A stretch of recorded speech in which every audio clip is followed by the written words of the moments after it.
शिव जी की कहानी जो ज़्यादा चिंता करते हैं वे ये कहानी अवश्य सुनें। दोस्तों, आज मैं आप सभी को भगवान शंकर की बड़ी सी अद्भुत कहानी सुनाने जा रही हूँ। एक बार भगवान शिव पृथ्वी लोक पर भ्रमण करने के लिए गए तो उन्होंने एक युवक को देखा। वह ईश्वर को दोष देता जा रहा था। वह अपने जीवन से निराश था, दुखी था। यह सब देखकर भगवान शिव एक महात्मा का रूप धारण करके उस युवक को असली दुख के बारे में ज्ञान देते हैं। तो चलिए इस कहानी के माध्यम से समझते हैं कि असली दुख क्या होता है। अगर आप यह कहानी सुन रहे हैं तो पूरा सुनिएगा। इस कथा को आधा अधूरा छोड़कर जाने की गलती मत करिएगा, क्योंकि इस कथा को सुनने वाले को मन चाहे फल की प्राप्ति होगी। इस कथा को पूरा सुने। आप शिव भक्त हैं तो भोलेनाथ का अनादर ना करें। सुख और दुख एक ही सिक्के के दो पहलू हैं। सुख और दुख हमारे जीवन में लगातार आते ही रहते हैं और हमें लगता है कि हमारे जीवन में हजारों दुख हैं, हजारों समस्याएं हैं। लेकिन अगर आप वास्तविक तौर पर देखें और अगर आप इस बात को अच्छी तरह से समझें तो आप यह समझ पाएंगे कि हमारे जीवन में केवल एक ही दुख होता है। और वह कौन सा दुख है और उस दुख का निवारण क्या है, उस दुख का समाधान क्या है, हम यही जानने की कोशिश करेंगे इस कहानी के माध्यम से। एक समय की बात है। एक गांव में एक व्यक्ति रहता था। उसका नाम श्याम था। वह बड़ा आलसी था और अपने जीवन से बहुत निराश था। इसका कारण यह था कि उसने अब तक अपने जीवन में कुछ भी हासिल नहीं किया। वह कुछ भी नहीं करता था। उसके घर वाले भी इस बात से बहुत परेशान रहते थे। वह चाहते थे कि वह बाहर जाकर कुछ काम करे, कोई अच्छी नौकरी करे, लेकिन वह उनकी एक नहीं सुनता। उसके घर वाले दूसरों का उदाहरण देकर उसे ताने मारते थे, उसे तरह तरह की बातें करते थे, लेकिन उसे कोई फर्क नहीं पड़ता था। जबकि उसके सारे मित्र कामयाब हो चुके थे। कोई अच्छा व्यापार कर रहा था तो कोई अच्छी नौकरी कर रहा था, जिस कारण जब भी वह लोग मिलते तो वे लोग अपनी बढ़ चढ़कर बड़ाई किया करते थे। लेकिन श्याम को कुछ फर्क नहीं पड़ता था, जिस कारण जब भी कोई उससे पूछता कि तुम क्या कर रहे हो तो वह कुछ करता तो था नहीं। इसलिए वह हमेशा सबसे केवल एक ही बात कहता था कि मैं कोशिश कर रहा हूँ। लेकिन उसकी कोशिश का कोई भी फल किसी को नज़र नहीं आ रहा था।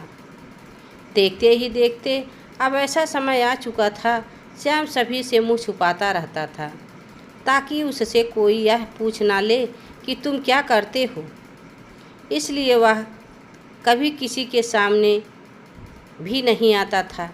धीरे धीरे उसका मन दुखी होने लगा था।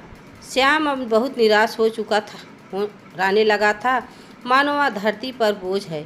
इसलिए वह अपने आप को बहुत अकेला महसूस करता था। एक दिन उसके मन में यह विचार उत्पन्न होने लगा कि मेरे हाथों में कुछ भी नहीं है तो मैं क्या कर सकता हूँ। अकेले बैठकर और रोता रहा और भगवान को दोष देता रहा। एक दिन छुपता छुपाता हुआ घर से निकल कर कहीं जा रहा था। तभी उसने रास्ते में देखा कि एक महात्मा लोगों को प्रवचन दे रहे हैं और प्रवचन में वह दुख की बातें कर रहे हैं। श्याम अपना मुंह छुपाकर वहीं पर खड़ा हो गया ताकि उसे कोई देख ना ले और चुपचाप उस महात्मा जी की बातें सुन रहा था। महात्मा जी सभी को प्रवचन में कह रहे थे कि दुख हमारा सबसे बड़ा साथी है। हमें दुख अपने जीवन के बारे में समझता है और हमें सही जीने का तरीका बताता है। दुख हमारे गुरु की तरह है जिससे हमें सीखना चाहिए। आप चाहे तो अपने जीवन में अपने दुखों का अपने गुरु बना सकते हैं और उससे सीख सकते हैं, या फिर चाहे तो अपने दुखों पर बैठकर रो सकते हैं। लेकिन इससे आपको कोई लाभ नहीं मिलेगा, बल्कि आप दिन प्रतिदिन और कमज़ोर होते जाएंगे, निराश होते जाएंगे। श्याम छुप छुप कर उन महात्मा जी की बातें सुन रहा था। जैसे ही उपदेश खत्म हुआ, श्याम उन महात्मा जी से पूछा और कहने लगा, हे महात्मा जी, अभी आप कुछ देर पहले दुख को गुरु बता रहे थे।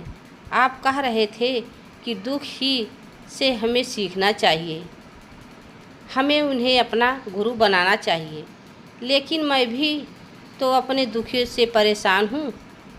मैं अब तक जो दुख झेले हैं, मुझे तो कभी ऐसा प्रतीत नहीं हुआ कि मेरे दुख मुझे कुछ सिखा रहे हैं, बल्कि मुझे तो हमेशा यही लगता है कि वह मुझे पीड़ा दे रहे हैं, तकलीफ़ दे रहे हैं। और दुख की पीड़ा बहुत भयंकर होती है। ऐसा लगता है जैसे अब इसके बाद हमारा जीवन समाप्त हो जाएगा, इसके बाद हमें कुछ नहीं मिलने वाला है, और यहाँ तक कि हमें मृत्यु की उसके सामने कम लगने लगती है।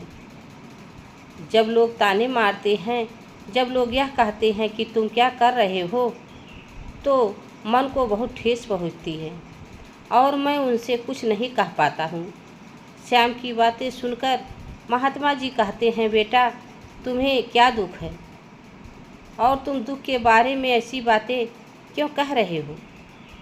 श्याम ने अपने ऊपर बीती हुई सारी बातें उन महात्मा जी को बता दी और कहने लगा, हे महात्मा, क्या आपके पास मेरे दुख का कोई समाधान है। श्याम की बातें सुनकर महात्मा जी मुस्कुराए और कहने लगे, बेटा जब तुम्हारे जीवन में असली दुख आए तो तुम मेरे पास आना और मैं तुम्हें दुख का समाधान अवश्य बताऊंगा। उन महात्मा जी की बातें सुनकर श्याम अचरज में पड़ गया। उसे यह समझ नहीं आ रहा था कि क्या उसने अब तक जो दुख झेले हैं वह असली दुख नहीं है। उसने जो अब तक पीड़ा झेली है, लोगों के ताने सहा है और जो तकलीफ़ें उठाई है, क्या वह असली दुख नहीं है। आगे वह मन ही मन अपने आप से कहता है कि जब मुझे मेरे अपने नहीं समझ पाए तो यह महात्मा जी मुझे क्या समझेंगे। इतना सोचकर श्याम वहाँ से अपने घर की ओर चला आया। अब श्याम लोगों के ताने सुनकर बहुत थक चुका था। वह बहुत निराश हो चुका था, जिस कारण उसने निर्णय लिया कि अब वह कुछ करके दिखाएगा।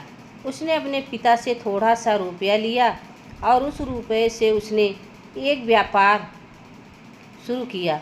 उसके पिता बहुत खुश थे कि कम से कम मेरा बेटा कुछ करने का प्रयास तो कर रहा है, लेकिन उसे व्यापार में कोई सफलता नहीं मिली, जिस कारण बहुत निराश हो गया था। श्याम को यह समझ नहीं आ रहा था कि वह करे किस तरह से अपने व्यापार को आगे बढ़ाए। तभी उसके पिता ने उससे कहा, बेटा कोई बात नहीं, इसी तरह से प्रयास करते रहो, आज नहीं तो कल सफलता अवश्य मिलेगी। श्याम ने अपने पिता की बात मानी। श्याम अब अपने व्यापार में और भी कड़ी मेहनत करने लगा। धीरे धीरे उसे सफलता मिलने लगी और फिर उसने रफ्तार पकड़ ली। देखते ही देखते केवल 2 साल के अंदर वह एक बहुत बड़ा व्यापारी बन गया। अब उसके पास धन दौलत की कोई कमी नहीं थी।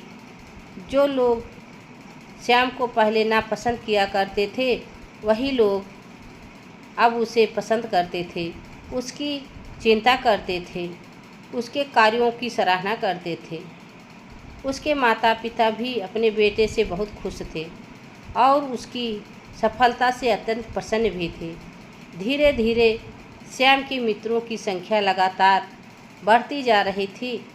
श्याम के कुछ मित्रों ने उसे यह भी सलाह दी कि उसे अपना व्यापार और तेज़ी से बढ़ाना चाहिए, उसे अपने व्यापार को और फैलाना चाहिए। जब तुम आज केवल इस नगर में सबसे बड़े व्यापारी हो, तब तुम इतना खुश हो तुम्हारे साथ बहुत सारे लोग हैं। वहीं पर तुम सोचो कि जब तुम इस राज्य के सबसे बड़े व्यापारी बन जाओगे, जब तुम्हारे यहाँ पर लोगों की भीड़ लग जाएगी, तो तुमसे मिलने के लिए समय निकालेंगे। यहाँ तक कि इस राज्य का राजा भी तुमसे मिलना चाहेगा, तुम्हारी तारीफ करेगा, और यदि कभी ऐसी ज़रूरत आन पड़ी तो वह तुमसे धन भी उधार लेने के लिए अवश्य आएगा। शाम को अपने दोस्तों की यह बात बहुत पसंद आई। श्याम ने सोचा कि मेरे मित्र सही कह रहे हैं, मुझे अपने व्यापार को और बढ़ाना और करना चाहिए और फैलाना चाहिए, तभी तो हर कोई मेरे बारे में जान सकेगा, हर कोई मुझे पहचान सकेगा। उसने बिना देरी किए, समय को बिना गंवाए अपने व्यापार में और मेहनत करने लगा। लेकिन अब की बार उसकी माँ में धैर्य नहीं था, जिस कारण उसने कुछ अनुचित कदम उठाए ताकि उसका व्यापार जल्दी जल्दी और बड़ा हो जाए। उसने कई लोगों से अधिक मात्रा में धन उधार ले लिया, जिससे उसके ऊपर काफ़ी कर्ज बढ़ चुका था।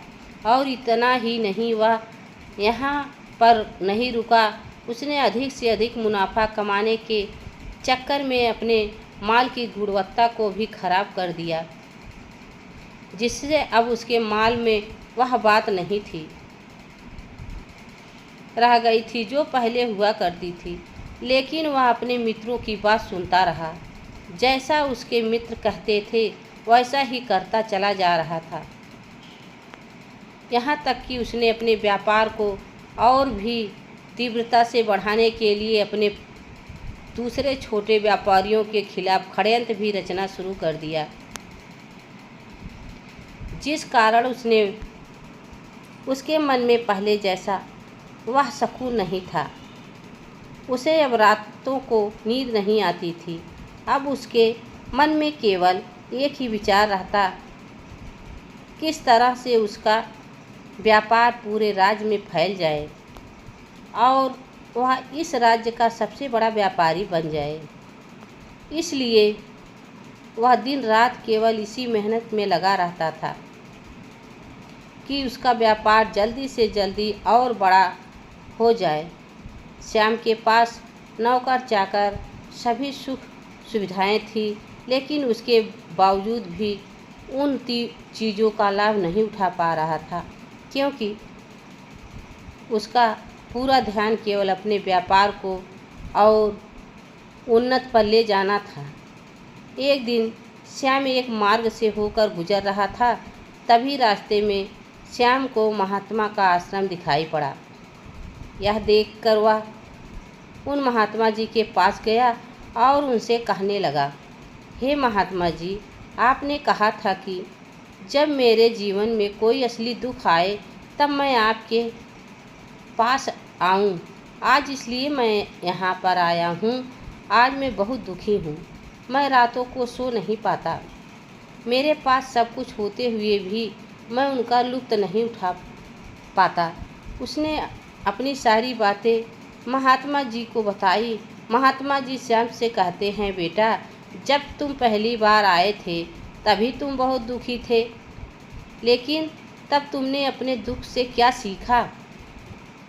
महात्मा जी की बातें सुनकर श्याम बोला, हे महात्मा जी, जब मैं अपने जीवन में कुछ नहीं कर पा रहा था तब मैं अपने दुखों से यही सीखा था कि केवल सोचने मात्र से कुछ नहीं होता, उसके लिए हमें कुछ ना कुछ करना भी पड़ेगा।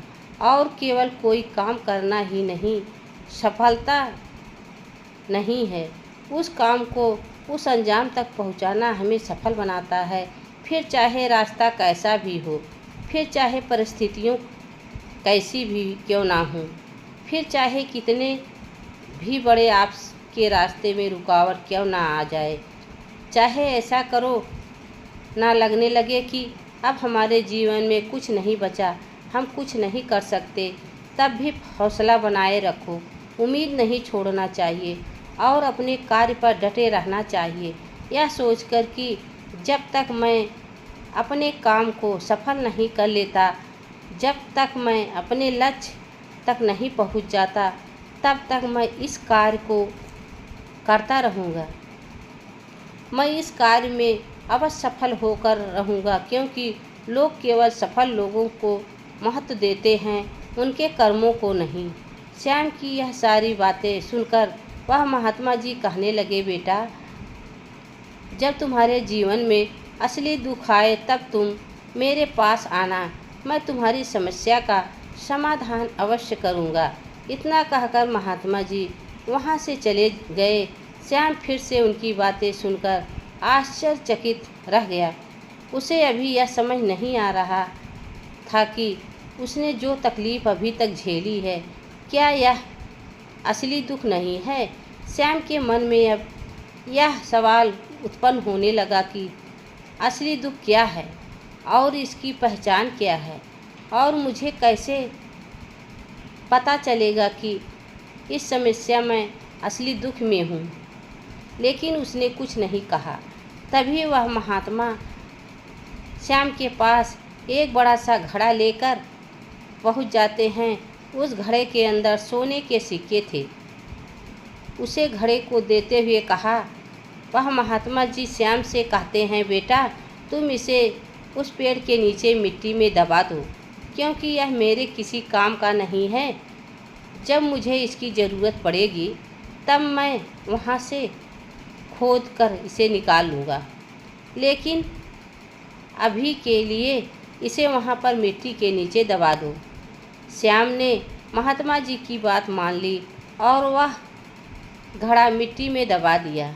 इतना सब करके श्याम और महात्मा जी को प्रणाम करता है और वहाँ से वापस अपने घर की ओर लौट जाता है। धीरे धीरे समय बीतता गया।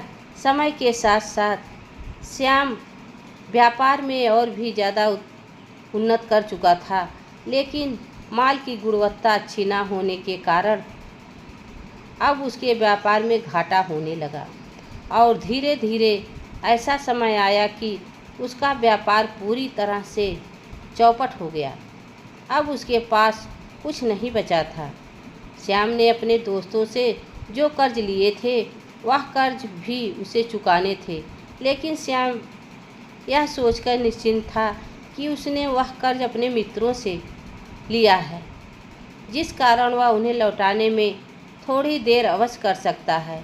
वह तो यह सोच रहा था कि उसके मित्र उसका बुरा समय पर साथ देंगे, लेकिन सबसे पहले उसके मित्र ही उससे अपना कर्ज वापस लौटाने की मांग करने लगे। तब श्याम को एहसास हुआ कि कोई भी अपना नहीं है। उसने अपने मित्रों से उस कर्ज को लौटाने के लिए थोड़ी सी मोहलत मांगी, लेकिन श्याम के किसी भी मित्र ने उसे कर्ज को लौटाने के लिए मोहलत नहीं दी, बल्कि वे लोग उसे जान से मारने की धमकी देने लगे। अपने मित्रों के मुंह से यह सब सुनकर श्याम बहुत ही आश्चर्यचकित रह गया। वह जो कुछ सोच रहा था उसके साथ सब कुछ उल्टा हो रहा था। व्यापार के चलते उसके बहुत से मित्र और शुभचिंतक बने थे, पर वह सब उससे दूर जाने लगे थे। हर कोई उससे पीछा छुड़ाना चाहता था, कोई भी उसका साथ नहीं देना चाहता था। धीरे धीरे उसकी सारी संपत्ति नीलाम हो गई। अब उसके पास कुछ नहीं बचा था। वह सड़क पर आ चुका था। एक दिन श्याम ने अपने पिताजी से कहा, पिताजी, मेरी मदद कीजिए, मेरे ऊपर बहुत कर्ज हैं, मुझे उसे लौटाना है। कृपया करके मुझे थोड़ा सा धन दे दीजिए। इस पर श्याम के पिता ने श्याम से कहा, बेटा, मेरे पास यही एक छोटा सा घर है। अगर यह भी मैं तुम्हें दे दूं तो मैं और तुम्हारी माँ कहाँ रहेंगे? हमें भी दूर दूर की ठोकरें खानी पड़ेगी। ले देकर अब हमारे पास केवल यही संपत्ति बची है, इसलिए मैं तुमसे क्षमा मांगता हूँ। अपने माता पिता के मुख से यह सुनकर श्याम चुपचाप वहाँ से चला आया और मन ही मन वह सोच रहा था कि मेरे पास अब सब कुछ नहीं बचा। मेरे पास जो कुछ था वह सब कुछ तो लुट चुका, मेरा सब कुछ तो बर्बाद हो चुका है। भला अब मैं जीकर भी क्या करूँगा। अब मेरे पास केवल एक ही रास्ता है कि जिससे मैं अपने कर्जदारों से अपना पीछा छुड़ा सकता हूँ। यह सोचता हुआ वह एक ऊंची पहाड़ी की ओर पहुँचा। वह पहाड़ी पर चढ़ने ही वाला था कि तभी उसे याद आया कि महात्मा जी ने कहा था कि जब तुम पर असली दुख आए तभी तो मेरे पास आना, मैं तुम्हारी समस्या का समाधान अवश्य करूँगा। यह सोचकर श्याम के मन में एक बार फिर उम्मीद की लहर दौड़ पड़ी।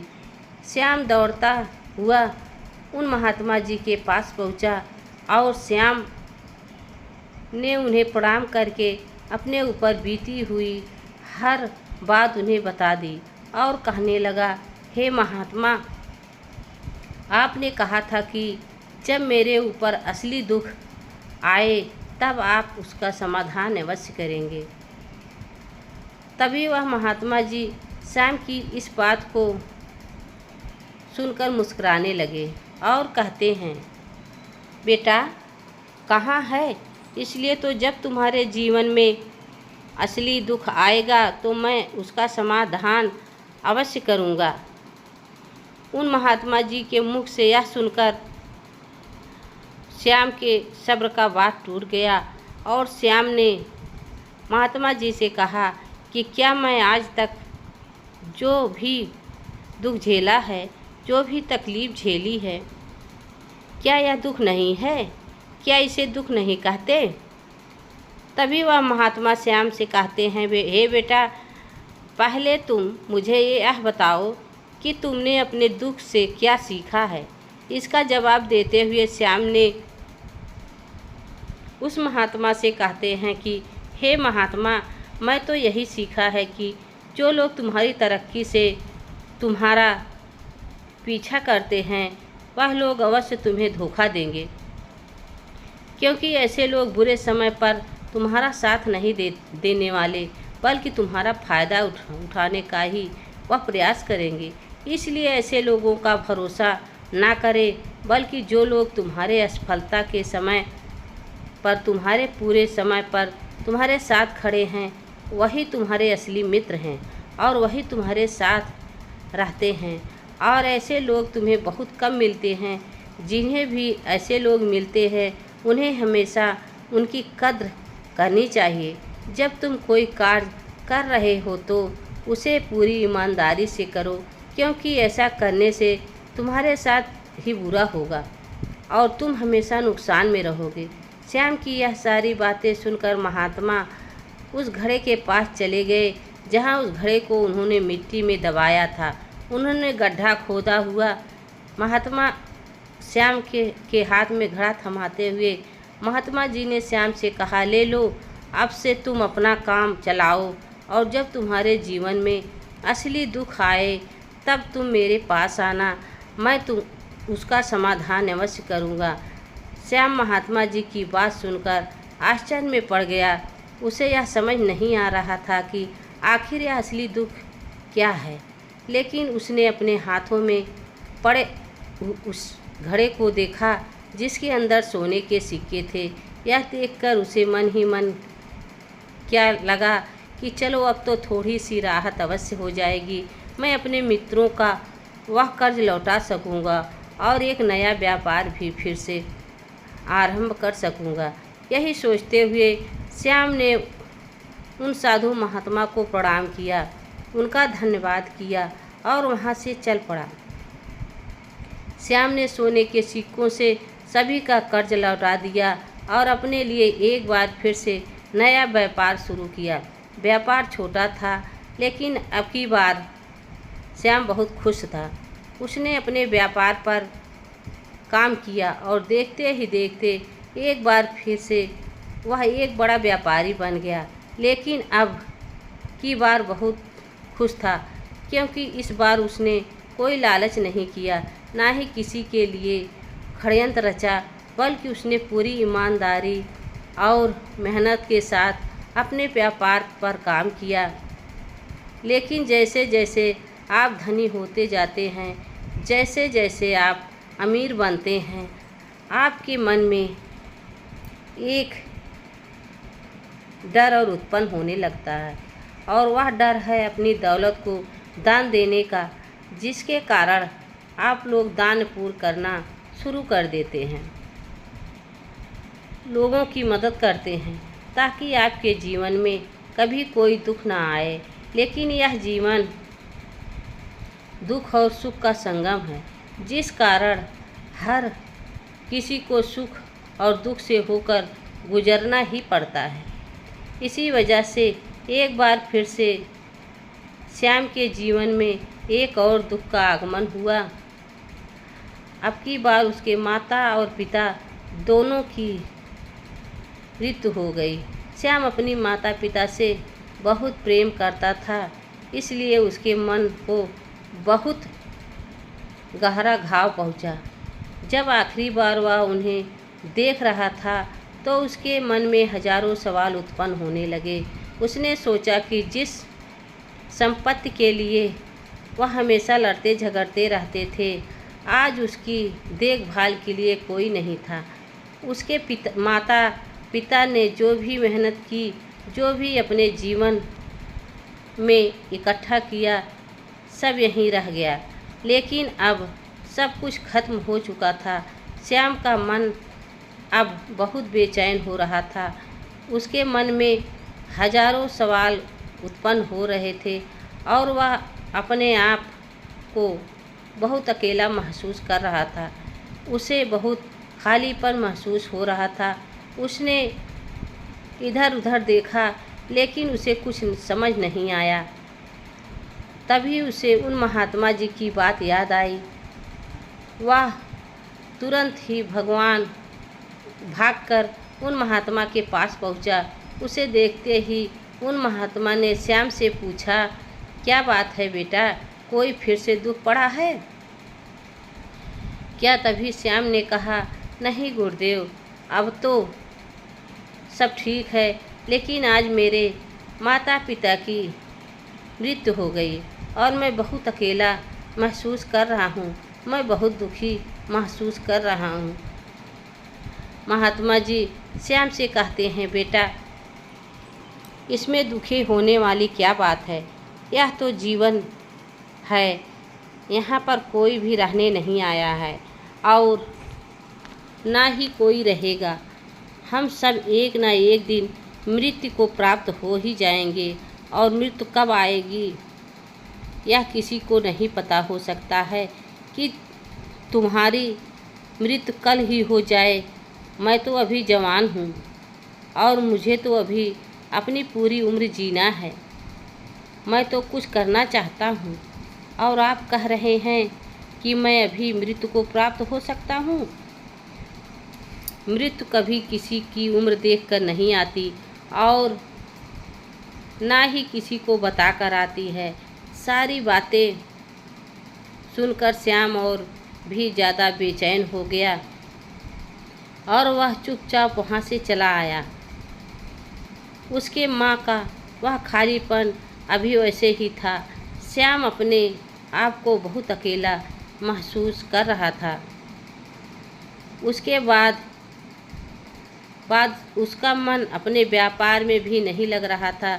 जब भी वह कोई कार्य करने लगता, तो उसके मन में बहुत सारे प्रश्न उठने लगता कि क्या कर रहा है, क्यों कर रहा है, और उसने इस कार्य को क्यों किया।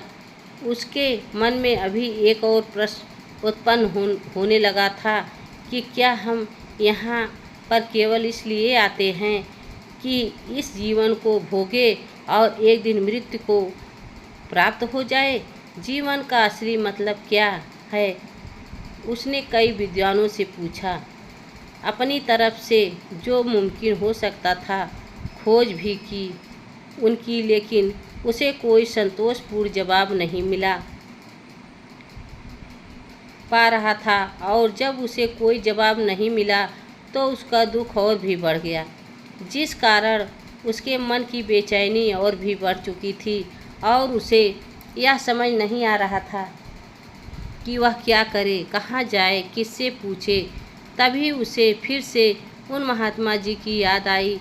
श्याम फिर से उन महात्मा जी के पास पहुँचा और उसने अपने मन की सारी बातें उन महात्मा जी को बताई। महात्मा जी श्याम से कहते हैं, बेटा, आज पहली बार तुमने जीवन में असली दुख उत्पन्न हुआ है, जिसे हम दुख कहते हैं, जो दुख कहने लायक है कि हमें पता ही नहीं कि हम क्या कर रहे हैं, कहाँ जा रहे हैं, क्यों जा रहे हैं, वह कौन है, क्या है, क्यों है, हम क्या करना चाहते हैं। तभी श्याम उन महात्मा से कहता है, हे महात्मा जी, आप मेरे इस दुख का निवारण कीजिए।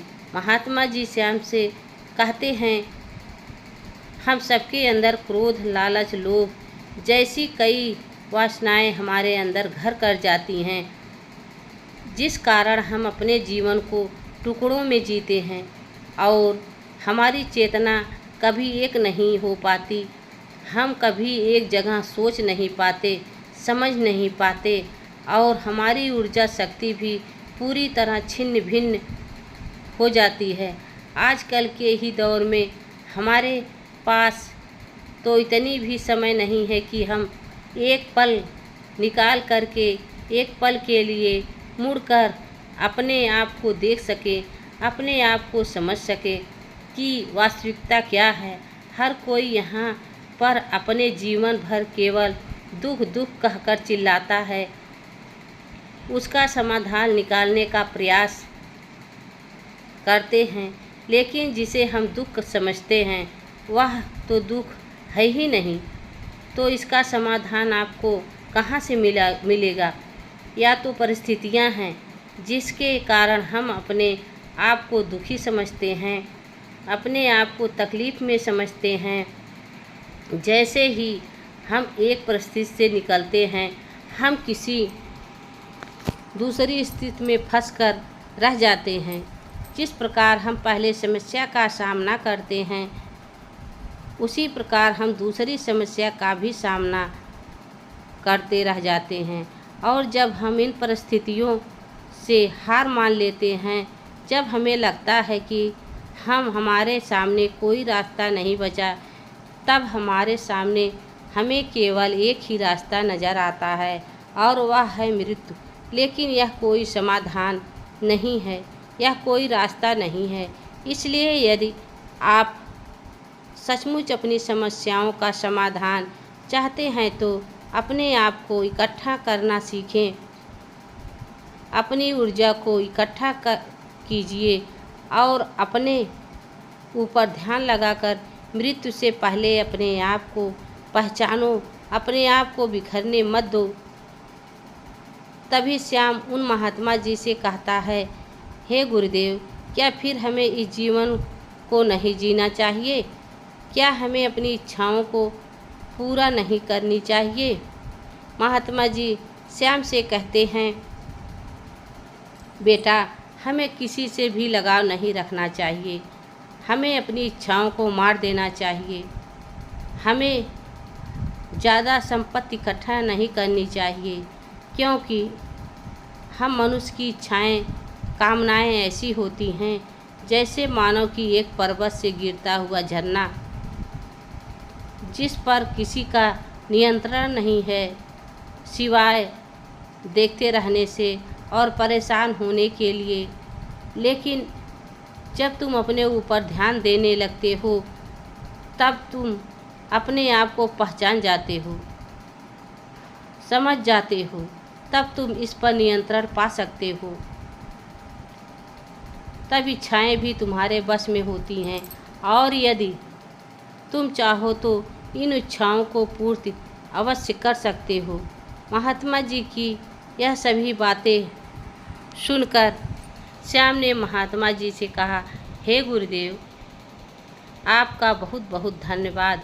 आप मेरी सबसे बड़ी समस्या का समाधान आज कर दिया है।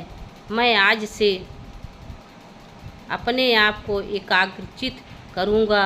गुरुदेव, मानव शरीर में बहुत ऊर्जा है, बहुत शक्ति है, पर वह बेकार के कामों में लग जाती है, जिस कारण हमारा जीवन भी बेकार की चीज़ों में लगा रहता है। लेकिन हम कभी भी इस पर अपना ध्यान नहीं देते, हम कभी भी अपनी ऊर्जा को केंद्रित नहीं करते। हमारा जीवन भी कुछ ऐसा ही है। हम अपने जीवन में हमेशा ऊपर वाले से सवाल करते रहते हैं कि हमारे जीवन में इतना दुख क्यों है, हम सभी के जीवन में इतना दुख क्यों है। हम सभी के मन में यह सवाल तो अवश्य ही उठता है, और इसका जवाब है कि वह ईश्वर यह चाहता है कि वह हम अपने जीवन के अंतिम दुख तक कब पहुंच सके, उसके गहराई तक पहुंच सके, जहां पर हमें यह पता चल सके कि हमने अभी तक अपने आप को नहीं जाना, अपने आप को नहीं पहचाना। मानव शरीर के अंदर ही जो ऊर्जा है, जो शक्ति है, उसके बारे में हम अभी तक नहीं जानते। हम अपने आप को चाहे तो एकत्रित कर सकते हैं, अपने आप से नियंत्रण पा सकते हैं, लेकिन हम अपनी इस ऊर्जा को व्यर्थ की चीज़ों में लगा देते हैं, जिस कारण हम अपने आप को कभी नहीं पहचान पाए और ना ही कभी अपने आप पर नियंत्रण कर पाते हैं। लेकिन यदि आप अपने आप को जानना चाहते हैं, अपने आप को पहचानना चाहते हैं, तो पहले आपको खुद को एकत्रित करना होगा, अर्थात ध्यान लगाना होगा। ध्यान से ही आप अपनी उनसे समस्याओं का समाधान निकाल सकते हैं। तभी आप अपने को पहचान सकते हैं, जान सकते हैं और अपने जीवन के हर दुखों का समाधान भी कर सकते हैं। जो दोस्तों, यह वीडियो आप सबको कैसी लगी कमेंट में ज़रूर बताना। चैनल पर नए हो तो लाइक सब्सक्राइब ज़रूर करें। तब तक के लिए राधे राधे, जय श्री कृष्ण, धन्यवाद।